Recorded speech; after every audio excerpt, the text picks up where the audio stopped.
13वीं शताब्दी के फेमस इतिहासकार लिखते हैं, राजा का काम सैनिकों के बिना नहीं चल सकता। सैनिक वेतन के बिना नहीं जी सकते। वेतन किसानों से एकत्रित किए गए राजस्व से आता है, मगर किसान भी राजस्व तभी चुका सकेंगे जब वे खुशहाल और प्रसन्न हों, और ऐसा तभी संभव हो सकता है जब राजा न्याय और ईमानदार प्रशासन को बढ़ावा दे। मध्यकालीन भारत के इतिहास का 13वां वीडियो। इस वीडियो में सल्तनत काल की प्रशासनिक और सैन्य व्यवस्था को पढ़ेंगे। यकीन मानिए, इस वीडियो की इम्पोर्टेंस आप वीडियो के समाप्त होते समझ जाएंगे। तो आइए दिल्ली सल्तनत के पांचों वंश की प्रशासनिक व्यवस्था को समझते हैं। दिल्ली सल्तनत का प्रशासन अरबी फारसी पद्धति पर आधारित था। प्रशासन का केंद्र बिंदु सुल्तान होता था और कई सारे विभाग और उनके प्रधान होते थे। सबसे महत्वपूर्ण विभाग दीवाने वजारत। इस विभाग का प्रमुख वजीर अथवा प्रधानमंत्री होते थे। वजारत का स्वर्णकाल तुगलकों के समय में, खासकर फिरोज शाह तुगलक के समय होता है। उसके बाद दीवाने अर्ज, एक सैन्य विभाग, स्थापना बलबन के समय होती है। विदेश विभाग के लिए दीवाने रसालत और पत्राचार विभाग के लिए दीवाने इंशा या दाबीर खास कहा जाता था। सुल्तान के प्रशासनिक कार्यों में सहायता के लिए एक मंत्री परिषद था जिसे मजलिस ए खलवत कहा जाता था, आज का कैबिनेट मंत्री। अमीरों का स्वर्ण काल लोदियों के समय माना जाता है और निम्न काल बलबन और अलाउद्दीन के समय। बलबन और अलाउद्दीन की शासन व्यवस्था में क्या सिमिलैरिटी है उसे आप पिछले वीडियोस में देख सकते हैं। उसके बाद मजलिस ए खास, यहाँ खास लोगों की बैठक होती थी और महत्वपूर्ण निर्णय लिए जाते थे। सद्र उस सुदूर, धार्मिक एवं दान विभाग, और काजी उल कजात, न्याय विभाग हुआ करता था। हालांकि सुल्तान सर्वोपरि होता था किसी भी निर्णय को लेने में। उसके बाद दीवान इस्तिहाक, दीवान खैरात और दारुल शफा फिरोज शाह तुगलक द्वारा स्थापित किया गया था। इस्तिहाक पेंशन विभाग, खैरात दान विभाग और दारुल शफा राजकीय अस्पताल से संबंधित था। यह सारी केंद्रीय शासन व्यवस्था और उनके प्रमुख विभाग और उनके पद थे। अब प्रांतीय प्रशासन व्यवस्था को देखते हैं। प्रांतीय प्रशासन व्यवस्था में पहले प्रांत, इसे इक्ता कहा जाता था, उसके बाद शिक, फिर परगना और सबसे छोटी इकाई ग्राम हुआ करती थी। इक्ता प्रथा की शुरुआत इल्तुतमिश ने की थी।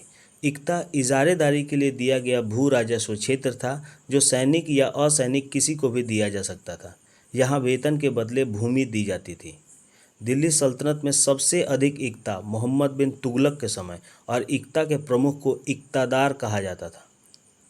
इक्ता के बाद शिक, बलबन के समय ही इक्ता को जिले अथवा शिकों में विभाजित किया गया। शिकों के प्रधान को शिकदार कहते थे। जिले तहसील में विभाजित थे जिसे परगना कहा जाता था। यहाँ के प्रधान नजीम कहते थे। इसके बाद प्रांतीय व्यवस्था की सबसे छोटी इकाई ग्राम। गांव के प्रधान को जमींदार या खुद कहते थे। किसान के लिए बलाहार शब्द का प्रयोग होता था। अब सल्तनत काल के सैन्य व्यवस्था को देखते हैं। केंद्रीय सेना को हश्म बल्ब, जबकि प्रांतीय सेना को हश्म अतरफ कहा जाता था। सल्तनत की स्थायी सेना को खास खेल कहते थे। यहाँ एक बात आप नोट करिएगा, पहली बार सैन्य विभाग की स्थापना बलबन के समय, जिसे दीवान अर्ज कहा जाता था, परंतु पहली बार स्थायी सेना अलाउद्दीन के समय स्थापित हुई थी, जहाँ दाग और हुलिया लिखने की व्यवस्था थी। सेना का संगठन मंगोलों की दशमलव प्रणाली में किया गया था। सर्वप्रथम इस प्रणाली की शुरुआत अलाउद्दीन के ही समय हुई थी। अब सैन्य व्यवस्था की दशमलव प्रणाली को समझते हैं। दशमलव प्रणाली में सरेखेला, सिपह सलार, अमीर, मलिक और खान हुआ करते थे। यहाँ 10 सैनिकों पर एक सरखेला, 10 सरखेला पर एक सिपह सलार, 10 सिपह सलार पर एक अमीर, 10 अमीर पर एक मलिक और 10 मलिक पर एक खान होते थे। अब सल्तनत काल के भूमि के प्रकार को देखते हैं। पहला, इक्ता की भूमि। इस भूमि का मालिक इक्तादार हुआ करता था।